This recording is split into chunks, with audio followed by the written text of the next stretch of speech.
Hola, and welcome to the beautiful capital city of Baja California Sur, La Paz. Today, we'll explore the cost of living, rentals, transportation, shopping, and other aspects of living in this coastal Mexican town. But don't worry, it's not all logistics. Bienvenidos, my name is Mariana, and this is Mexico Relocation Guide. Whether you've been considering a move to Mexico or you'd love to learn about it, this video is a quick guide to life in La Paz. Learn with us about this laid-back beach town, the vibe, some of the best things to do, and so much more. So let's jump into the La Paz lifestyle together. Comencemos! La Paz is situated along the eastern coast of the Baja California Peninsula, facing the Sea of Cortez. It generally has a desert climate with high temperatures and low precipitation. The hot season typically ranges from 90 degrees Fahrenheit, occasionally reaching over 100, and experiences very little rainfall. The cold season, on the other hand, is much milder. Temperatures range between 60 to 75 degrees during the day, and a drop in temperature at night at around 50 degrees Fahrenheit. The rainy season is usually short and happens during the late summer months, specifically in August and September. You'll see an average of 6.5 inches of rainfall every year, so you could definitely say La Paz is very dry. Now, there is a hurricane season, and the season typically runs between June through November, which can also bring heavy rainfall, strong winds, and storm surges, leading to flooding and some landslides. The landscape varies from beautiful coastlines and crystal blue water to more rugged mountainous terrain with the Sierra de la Laguna mountain range located to the west of La Paz. This combination of coastal, mountainous, and desert landscapes contributes to the natural beauty and ecological diversity of the La Paz area. It's very, very emblematic. So if you like hot and dry weather, lots of sunshine, and little rain, La Paz could be a perfect beach option for you. Another nice thing is that it's not tiny. This capital city has a population of around 305,000 people as of 2022. Now, the city offers a range of modern amenities that cater to the needs of residents and tourists. There are hotels, restaurants, museums, malls, and so much more. Many tourists and residents describe the people of La Paz as friendly and welcoming. However, not everyone will be as open to newcomers, and that's because La Paz is not as touristy as some other beaches in Mexico. However, many newcomers have said that once they establish themselves and get to meet new people, their neighbors, and their community, they are some of the friendliest and most helpful. One notable thing about La Paz is that the limited availability of water and the influx of newcomers stresses the water supply and infrastructure. So it may take newcomers a little longer to warm up to some of the locals, but always be respectful and just keep this in mind. The lifestyle here is often characterized by a more relaxed pace. The coastal setting and the overall environment may influence this. After all, it is a beach town.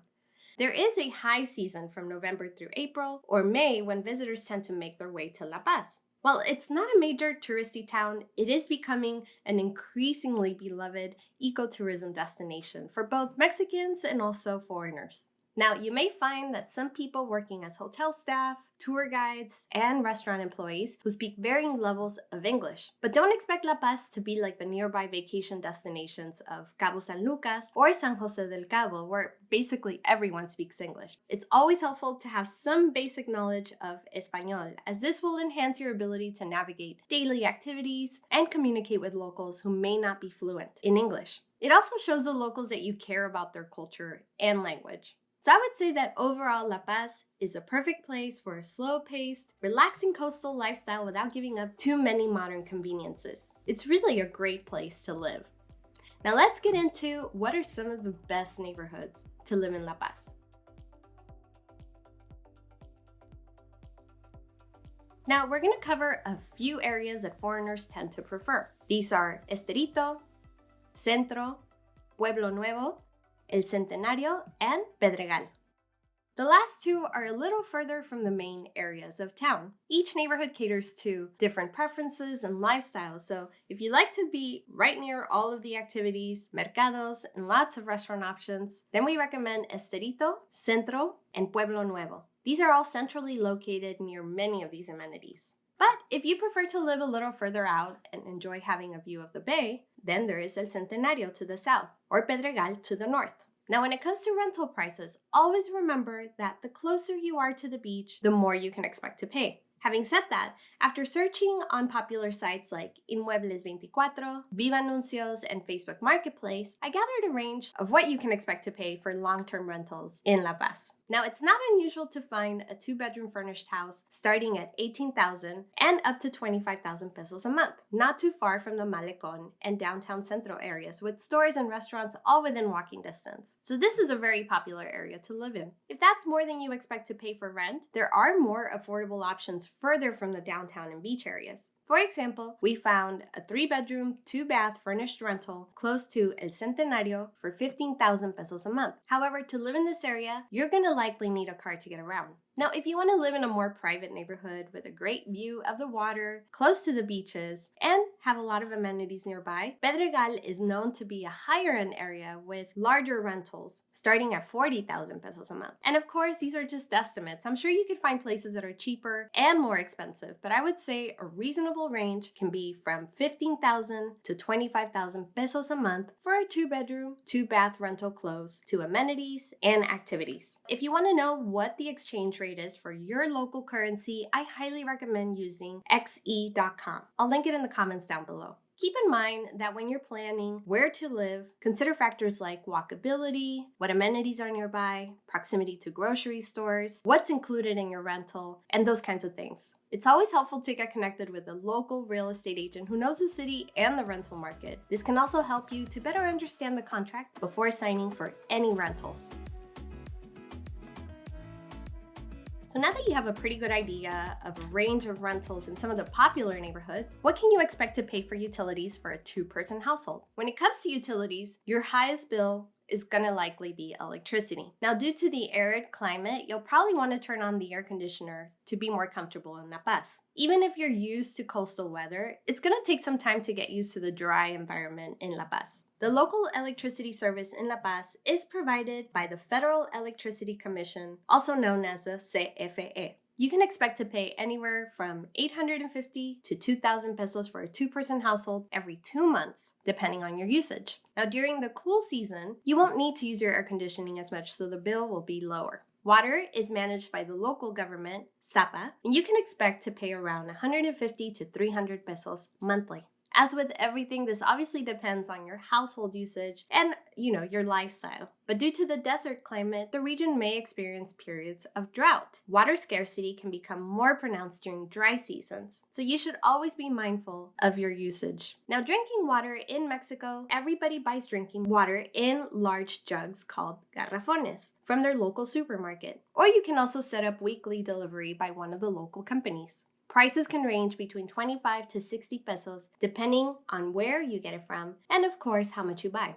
When it comes to cooking and heating, most homes come with a propane tank ranging from 300 to 500 liters. These services are filled with Caligas, Gas Pasa, or Global Gas. Depending on the size of your tank and your usage, you will need to have your tank filled every couple of months. The cost will usually run around 12 to 14 pesos per liter, and a big gas truck will come to your house to fill it. Now, for internet, there is high-speed internet available throughout the city thanks to companies like Telmex and Mega Cable. The cost of their packages and what they include are pretty similar.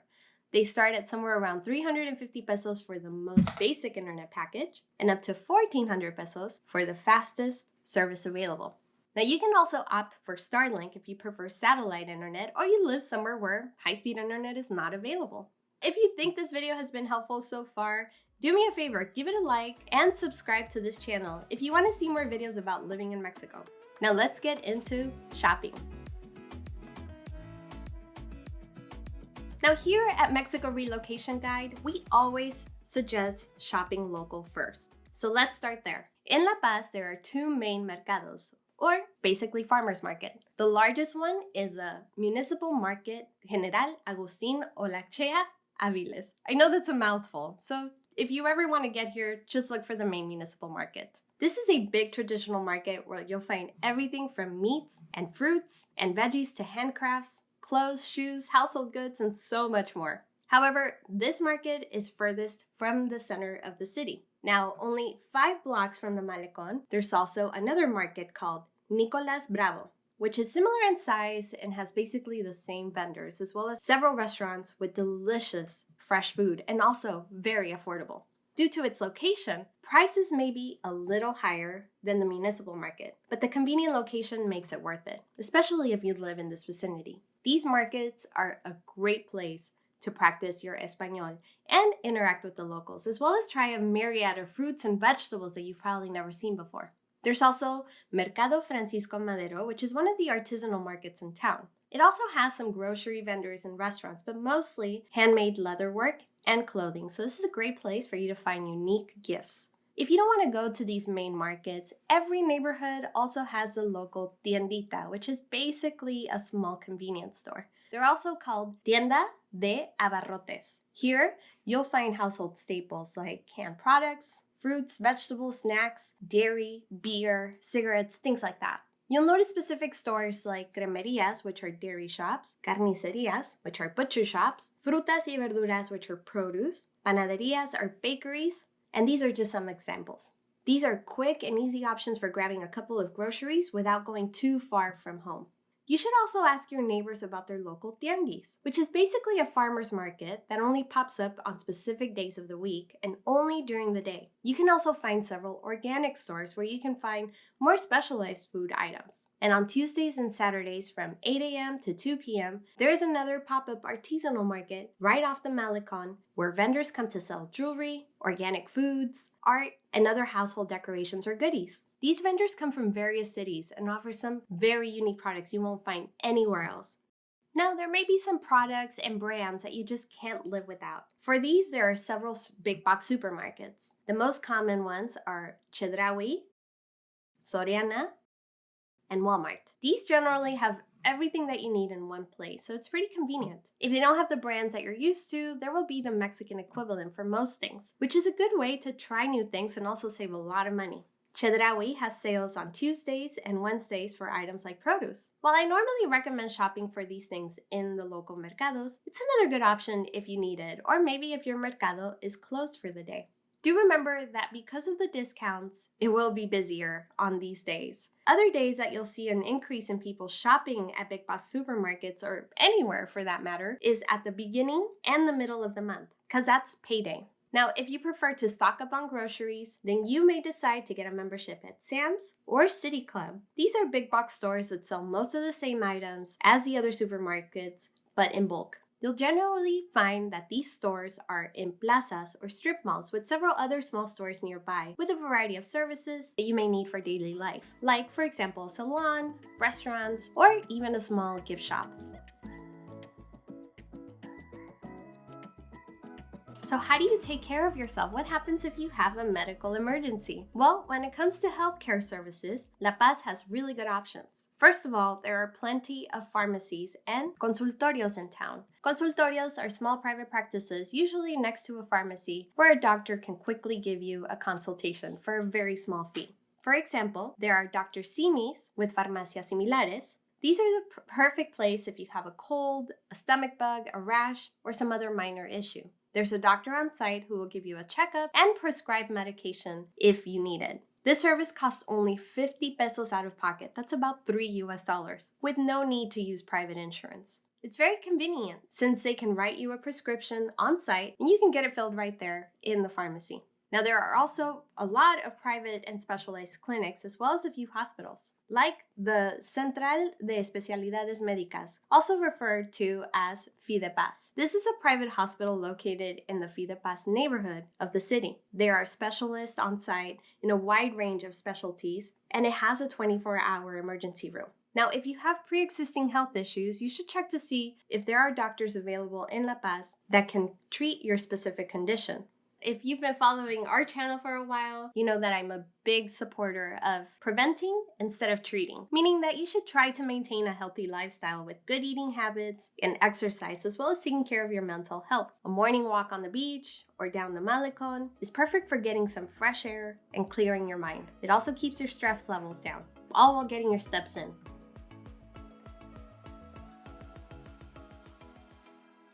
Now, before we talk about how to get around once you're in La Paz, let's look at how you get here. If you fly from the United States or Canada, you'll either go to the local La Paz International Airport, or you may fly into the Los Cabos International Airport. If you do come in through Los Cabos, you can take either a bus, van, or taxi to La Paz. Another option for getting here is the Baja ferries. They can transport passengers and vehicles across the Sea of Cortez between La Paz and Topolobampo, or Mazatlan, on the mainland. Prices start at 1,650 pesos for adults. If you need to transport your vehicles, prices start at 3,350 pesos for motorcycles and 5,840 pesos for cars as of 2023. Of course, these prices change. Now, after you arrive in La Paz, there are several options for getting around town. Of course, I always suggest walking when possible. The downtown Centro area and the Malecon, the sidewalks are really well maintained and level in case you have mobility issues. But as you get further from the more touristy areas, they aren't as well kept. Not to mention that the desert heat may take it up on you. In these cases, taxis are readily available throughout La Paz. They can be hailed off the street or hired from taxi stands. Now, it's advisable to agree on the fare with the driver before starting the ride. And these tend to start around 40 pesos, depending on how far you're going. Taxis are a really convenient option for short trips within the city. If you do choose to come without a car, there's also Didi and Uber services throughout La Paz, and fares are very similar to taxis. La Paz does also have a public bus system that operates throughout the city, which is an affordable means of transportation. Or for complete freedom, you could have your own car for doing your daily chores, getting around the city, or exploring the surrounding towns such as Todos Santos, Los Barriles, or Los Cabos, or even go outside of the peninsula. I will warn you though, La Paz means peace, but the driving can be the opposite of the overall lifestyle here. Stop signs are only suggestions and brakes are not commonly used. Always pay attention to your surroundings whether you're driving or not. Now with that being said, what kind of things are there to do in and around in La Paz? Well, let's get into that next.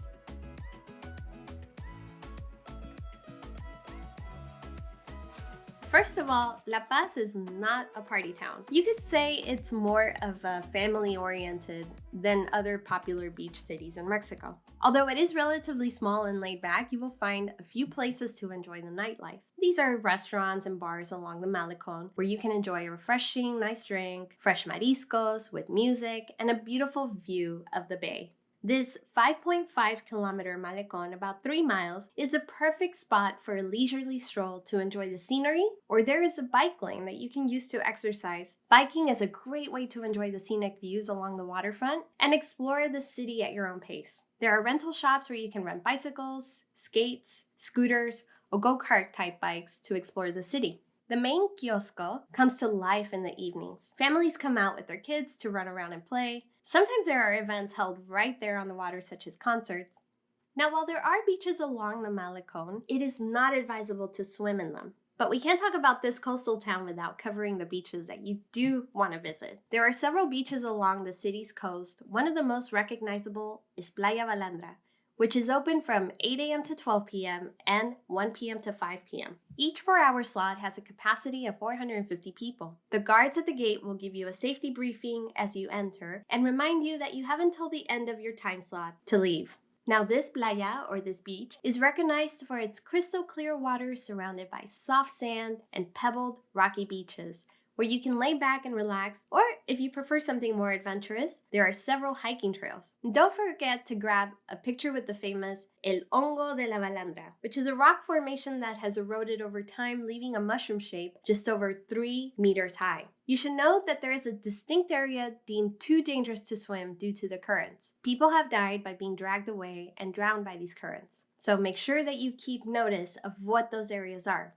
Then there's Tecolote, the larger, more touristy beach of the area. There are banana boat rentals, jet skis, and large duck floats. At many of the restaurants, a table and shade is included with your meal, or you can rent them separately. And this is a great place to spend a few hours relaxing and enjoying the cool waters and the ocean breeze. Then there are a few smaller beaches like Corumel, Caimancito, Tesoro, and Pichilingüe, all of which are kept clean, and the water isn't very deep, so it's perfect for swimming. There aren't very strong waves, so it's perfect for floating and relaxing in the gorgeous coastal sunshine.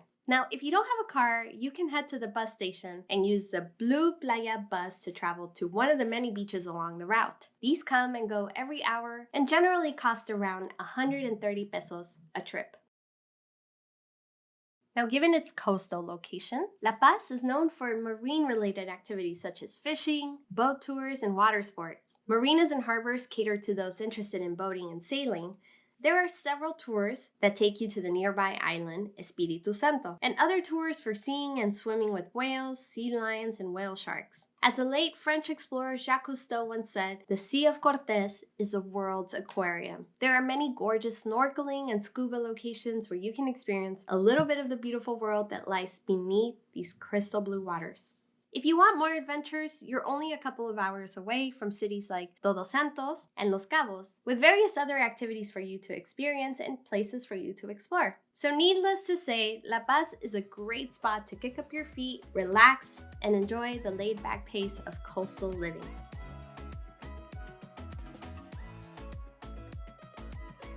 So I don't know about you, but La Paz has this peaceful vibe that catches the attention of tourists and creates an atmosphere perfect for maintaining a stress-free lifestyle. I mean, from its gorgeous waters and beaches to its delicious fresh food and fun activities, La Paz has something to offer for everyone. So what do you think? Does La Paz sound like your next home? What was your favorite thing about this coastal gem? Let me know in the comments. Now, don't forget that we have a variety of private relocation tours we recommend not only in La Paz, but all across Mexico. Our recommended contacts are locals who know the area in and out. They can show you what living here is like, give you some insider tips, and help determine if this city is right for you. Now, it's sad to reach the end, but I'm excited about what's coming and look forward to sharing more information, tips, and knowledge on how to live in Mexico the right way. Don't forget to give this video about La Paz a like if you found it to be helpful. And remember, this is not adios, my friends. This is just an hasta luego. Thank you so much for joining me on this quick exploration of La Paz. I will see you all in our next video. Nos vemos.